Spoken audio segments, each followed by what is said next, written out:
Okay, calculus class. So just want to talk about some of the sample questions for the chapter 2 tests, especially the way that to find the limit at certain positions. So whether that x goes to a constant or x goes to infinity or negative infinity or the one-sided limit. So here are some of the following simple questions. So we'll talk about each one of those one problem at a time. So let's start it off with the first one. So the first one is showing that limit of irrational functions as x approaches 0.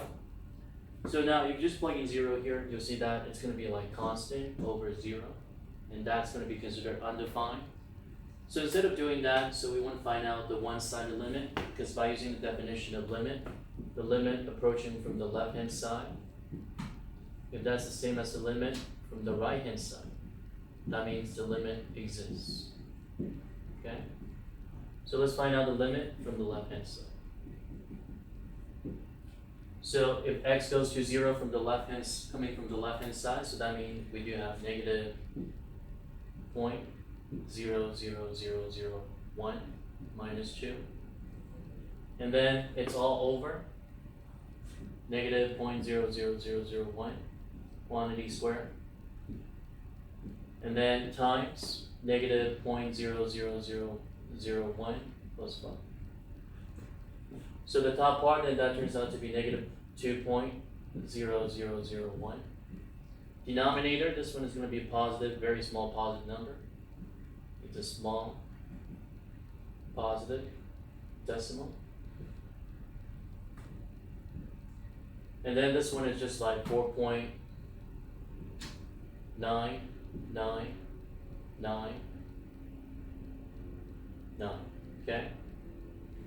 So now, if that's negative over a positive constant, it's always considered negative.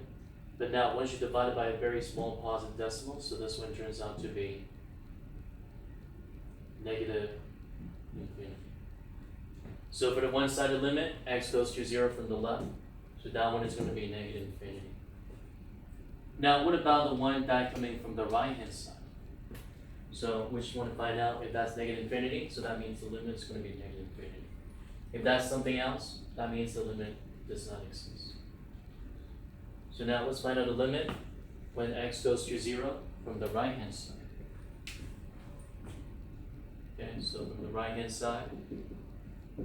So we want to put in 0.0000, well, just 0.0001 minus 2.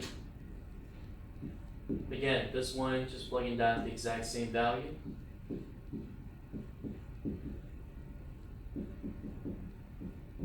Okay, so the top part is going to be negative 1.9999. Denominator, this one's going to be a very small positive decimal, because that one, she squared it, is still considered positive. Small positive decimal. And then over here, that's going to be positive. 5.00001.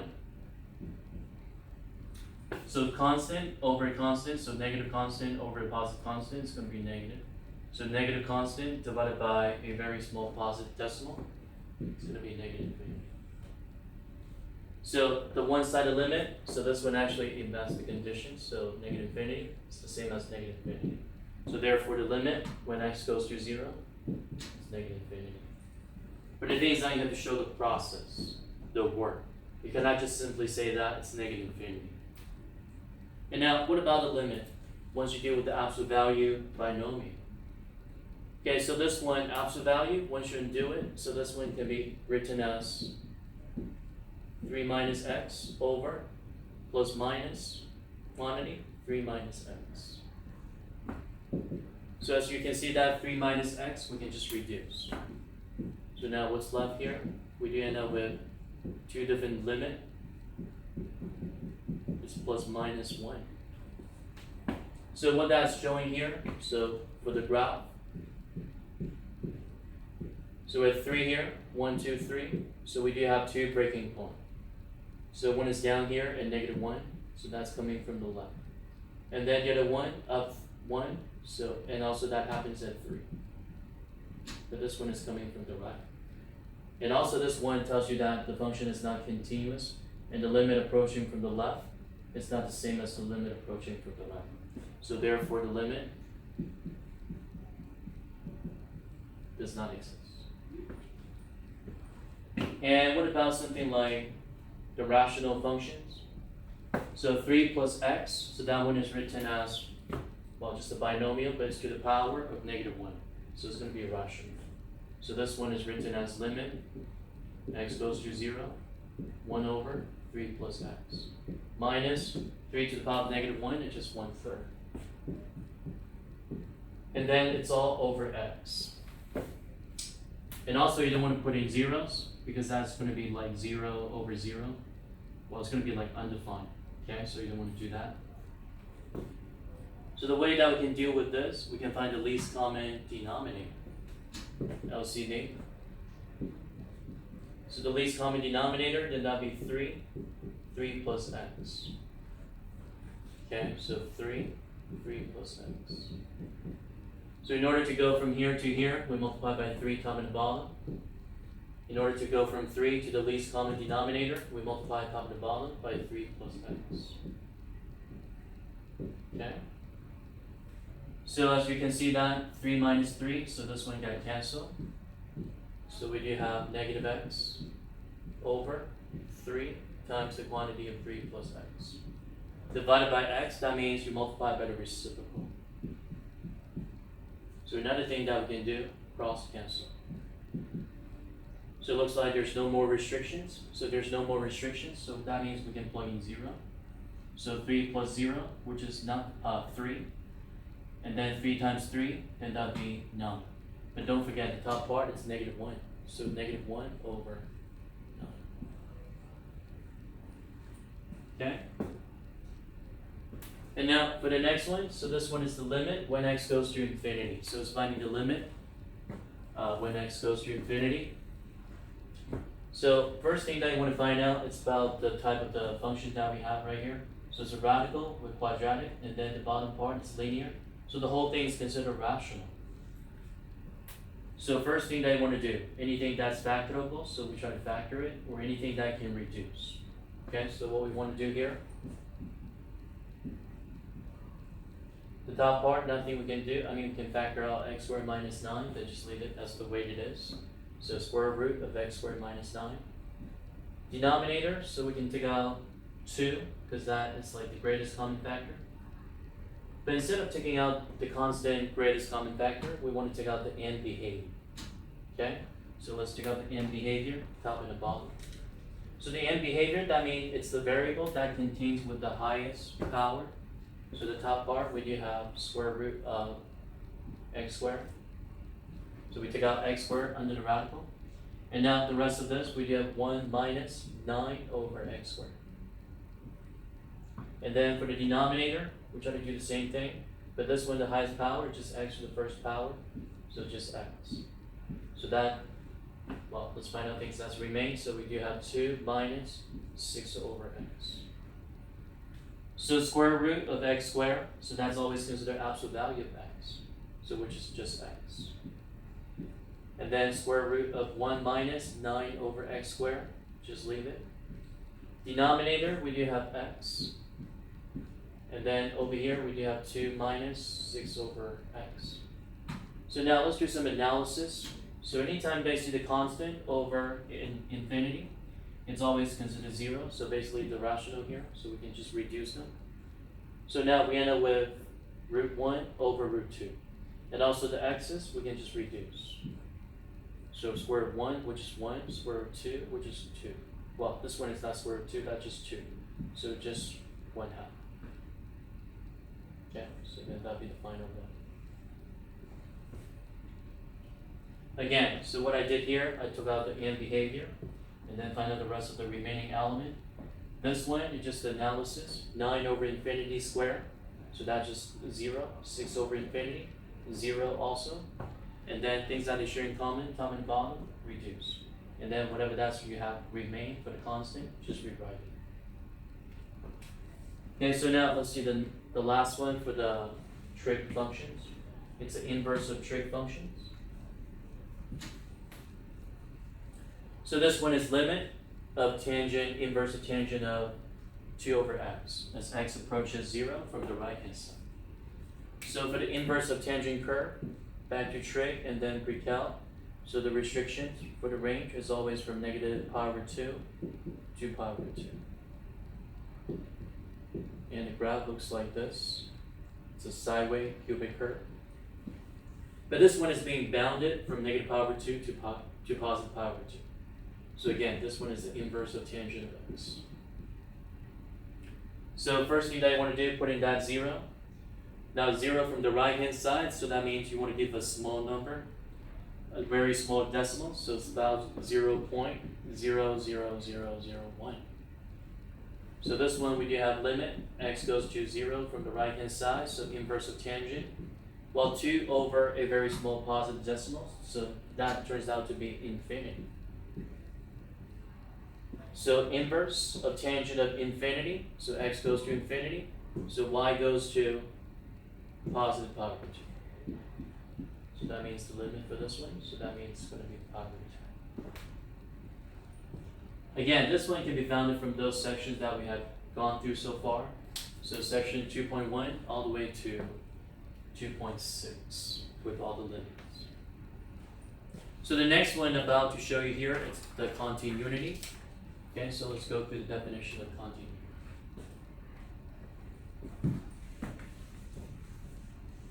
So in order to satisfy the function as being continuous at a certain point, so we do have 3 different conditions we have to satisfy here.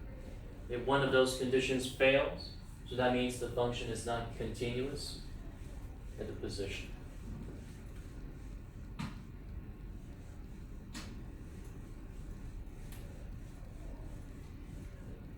So definition of continuity. Okay, so let's say if f of x is continuous, then x equals a, then f of x must satisfy the following conditions. So the first condition is that f of x, well, f of a is defined. Okay, so defined, that means the point can be founded. And the other thing is that limit as x approaches a, f of x exists. And then the third condition is very important. It's just like the combination of the first 2 conditions. So the limit of f of x as x approaches a, so it's the same as f of a. So again, if one of the conditions fails, so that means the function is not continuous. So we do have 4 different cases with discontinuity. Okay, so the first case, so let's say we do have a graph, a line with a hole right here. So here's A. So this one is called the non-removable discontinuity. Okay, so the next one. So let's say we do have something like this, kind of like a volcano. So this one here shows that there's a vertical asymptote going through that x-axis. So you see that it never touched any point on the x-axis. So this one is called the infinite discontinuity. Okay, non-removable discontinuity. Previous one. Okay. And then the third case, quite similar to the first one. There's a hole, but from the hole here underneath or right above, there's a dot. So this one is called the removable discontinuity. Well, the thing is that why it's removable, because that the dot. So let's say that replace the hole with the dot. So that means the hole is going to be removed. So it's called the removable discontinuity. And then the fourth condition would be the jump. So the jump, one of the great example would be the piecewise function. So let's say we have a graph like this. Okay, so then that'll be a jump. Or it could be like a staircase, like a greatest integer function. It's also considered a jump. So this one's called a jump discontinuity. So make sure that you know which kind of discontinuity the graph is showing. So removable, that means there's no extra dot up in the top and the bottom from the hole. And then kind of like a volcano with the VA, it's always called the infinite discontinuity. Removable, pretty obvious, here's a hole, but also besides the hole there's a dot going through that, it's under the same x value. And then jump, so that means a piecewise function. Okay, so now let's do two examples for this. For the continuity or discontinuity.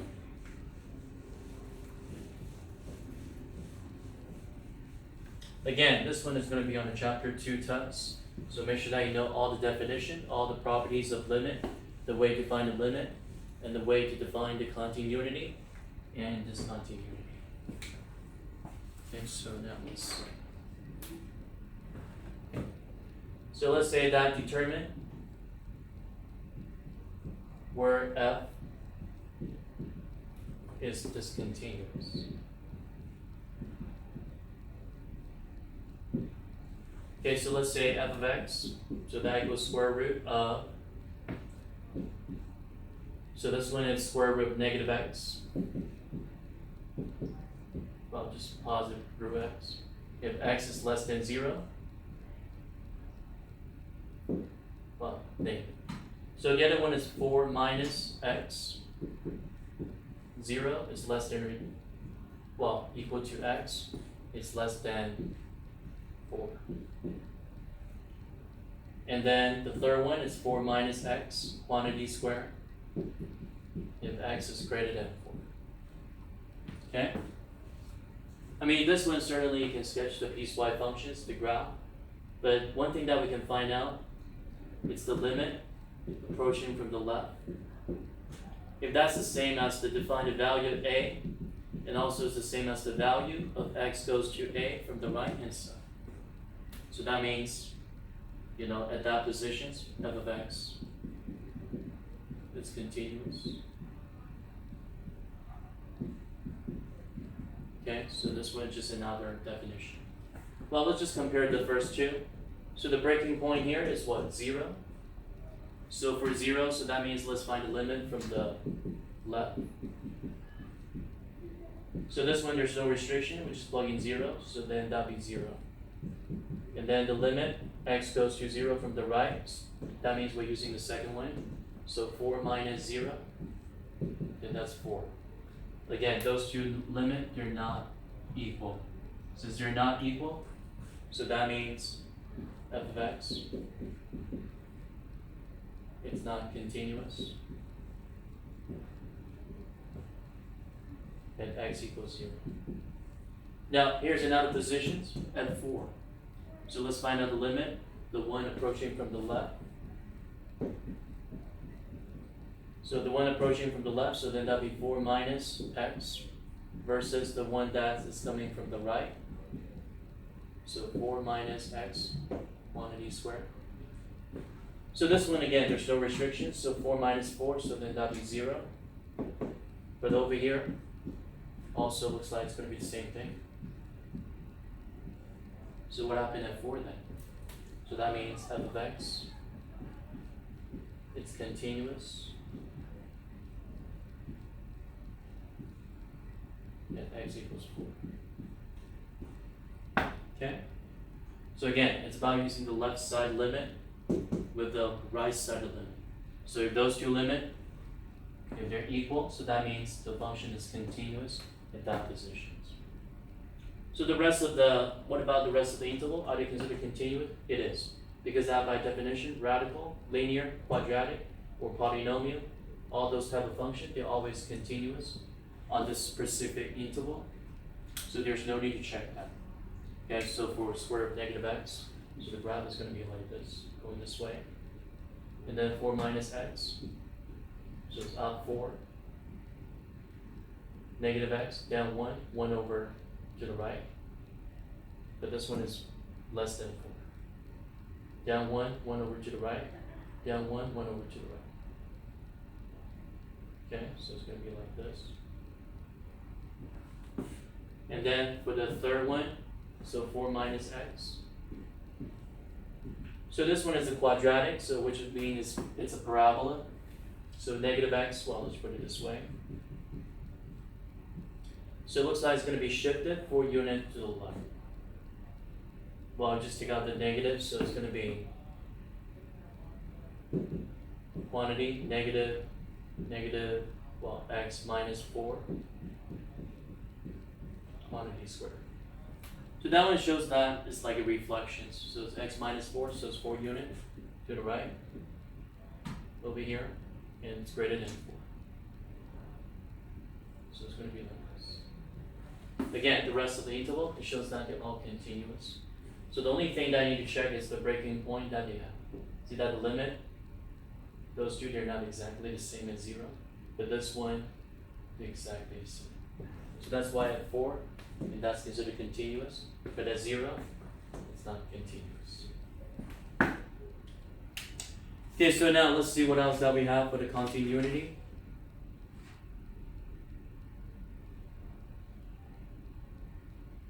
Okay, so here's one of the typical problems.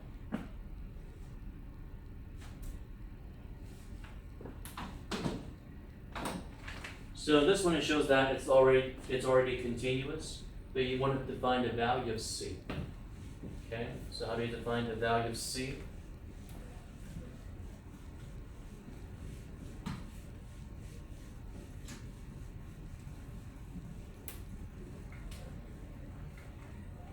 Okay, so for what value of constant c is the function f continuous from negative infinity to infinity?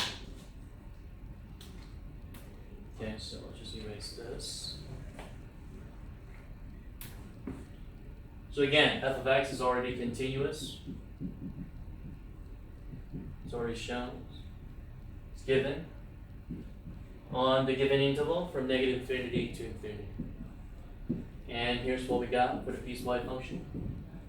So cx plus 7 for x is less than or equal to 2. And the other one is for cx squared plus 4. And that one is for x is greater than 2. Okay, so how do you find out the values? So again, if the function is continuous, so that means the limit from the left-hand side at 2. It's the same as the limit as x approaches 2 from the right-hand side.